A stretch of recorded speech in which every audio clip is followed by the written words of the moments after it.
Hello, this is Steven Al, and yes, we're back with another Green Hornet 66 episode review. Today, we'll be reviewing the episode, The Ray is for Killing. So without any further ado, let's hop straight into this review. We begin this episode at the Daily Sentinel, where Britt Reed is having some reporters go out on an assignment until Mike Axford comes in saying that there's a crime happening, but all the photographers are out on an assignment, particularly at a charity auction. He says that when it comes to charity, it should be at his home, but Britt Reed says, well, it is at my home. And then turns on the TV showing that it's being, done live at his place. Basically, basically the charity has these like aristocratic paintings, very rare, very expensive. And here we see Case come in and do a nice, funny introduction before handing it over to Thorne Richardson, who is the head of the Richardson Art Gallery, where all these paintings are being held. Just as he comes up and gets into a bit of a line of his speech that he has prepared, there's suddenly a hold-up where four men come, masked and guns armed, and essentially take the crowd hostage, begin to take the paintings, and one of the thugs shoots the camera. Britt Reed, seeing this live, quickly calls up the police. Just as the men are quickly making their escape, getting all the paintings in the, I'm guessing, a van or a truck, the police car turns up, ends up shooting one of the thugs in the back, but one of the thugs ends up opening opening a door, revealing a laser, essentially a ray, and ends up blowing up the police car, and they drive off. A really good way to begin an episode. The credits roll, and then of course we get Mike and Britt Reed turn up at the crime scene, and Mike and Frank Scanlon's also there taking a bit of notes. Everything's revealed that it was definitely a ray that was used, but there's no way of possibly tracking the van, as 1,000 vans, 1,000 leads.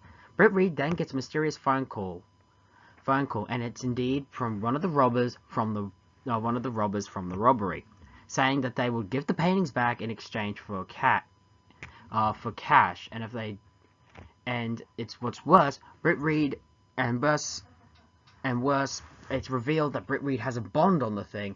So basically, he really has to pay for it. He really can't say no, even to the point where he has to sell the Sentinel just to pay off the debt.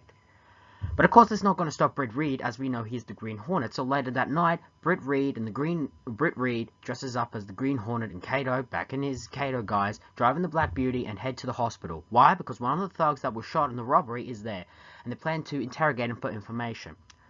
But he's not the only one racing there. One of the robber from the phone is at a nearby hotel room, where he comes with his laser and points it out the window, clearly intending to kill the unconscious thug within the room to keep him from talking. Just as Green Hornet and Kato quickly get there, the Green Hornet gets out of the Black Beauty and heads to the hotel room where the laser is. But he's too late, as the laser is fired, end up destroying the room and of course the thug inside. Realizing they have no real leads, they notice the car immediately leave the hotel room. Thinking that that could possibly be the guy, Britt Reed, the Green Hornet, quickly gets in the Black Beauty, and they trail him to the Richardson Art Galleries. Here it's revealed that Richardson is the boss of the whole operation, and it makes a whole lot of sense. Honestly, even I saw this coming, that he was clearly the bad guy. If you want to sweep from out of the rug, it should be more obvious. Be less obvious, but it is what it is. Just as when the thug quickly gets into the museum, he goes to tell his boss the job is done. He says, was he followed? He says no, but Richardson, not convinced, asks two of the thugs to go and check. When they get out, they notice the Black Beauty there, and immediately the Green Hornet and Kato fight. Kato, honestly, that jump kick is arguably one of Kato's signature moves, and honestly, Bruce Lee is the reason why it works. It is so awesome. Just as that's going on, they make their way into the museum and essentially hold Richardson at gunpoint. The Green Hornet, in his usual disguise, demands to be cut in on the operation, and basically, threatens him. The usual Green Hornet motif. And then the Green Hornet and Kato make their leave. Richardson says he doesn't know who he's dealing with, even though one of his lead thugs says, well, no one's ever beaten him. But he says yes, but no one's used the laser beam against him. Already setting up a possible conflict that will not end well. Just as they get the phone call the next day, basically to get the money that they are after, they also have a request that Casey delivers the money. and they realize they have nothing but to go along with it. Britt Reed then asks some inquiries to how to prevent a laser. And this is the bit that always problems me. It's clear to stop a laser you need a mirror because it reflects on light. But for some reason the scientific logic in this episode is heat.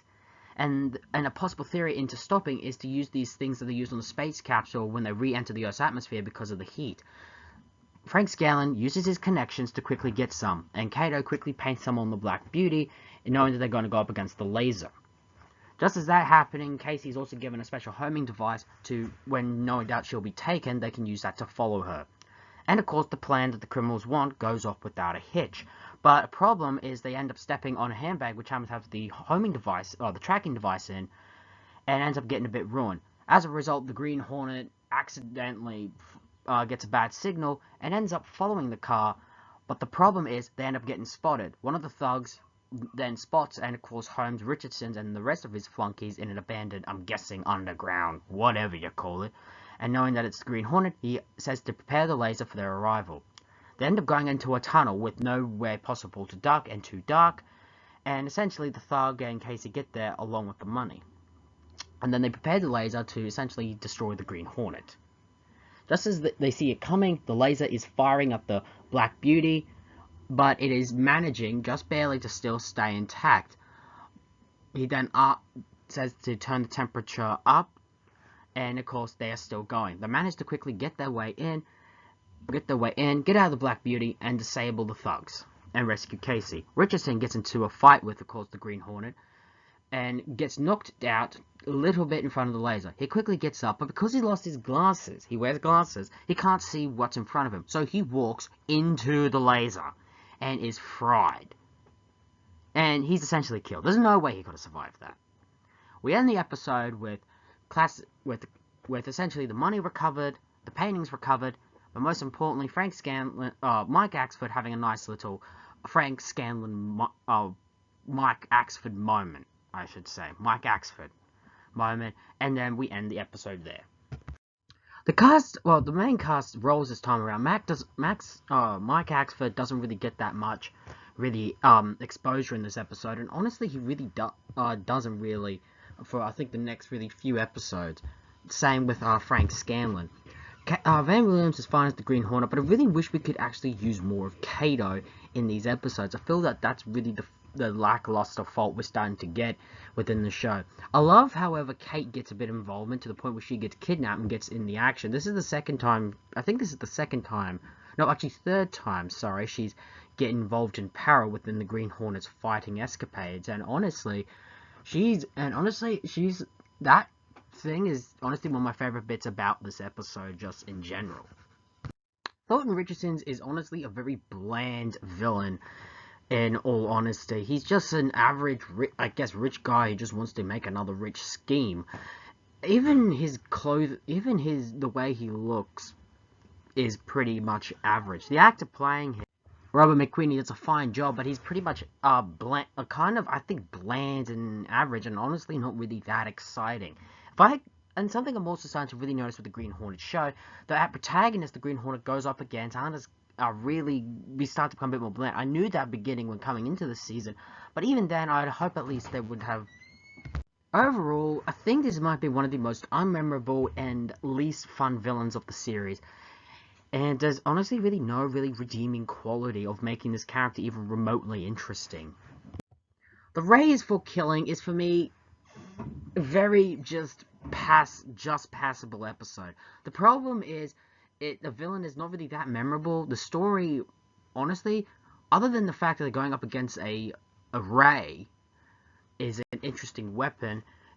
The problem is the scientific logic they have for it. Everyone knows lasers or rays is produced by light, not heat. Again, for a show that wants to be more realistic, they butchered the science behind it, and honestly, that's always been one of my main gripes about this whole episode. It's just passable, but it's definitely, for me, not one of the most memorable episodes of the series. And there we have it. That was the Ray for Killing. Tune in next time when we go into another Green Hornet episode review. But until next time, this has been the Steven Hour, and ladies and gentlemen, so long for now.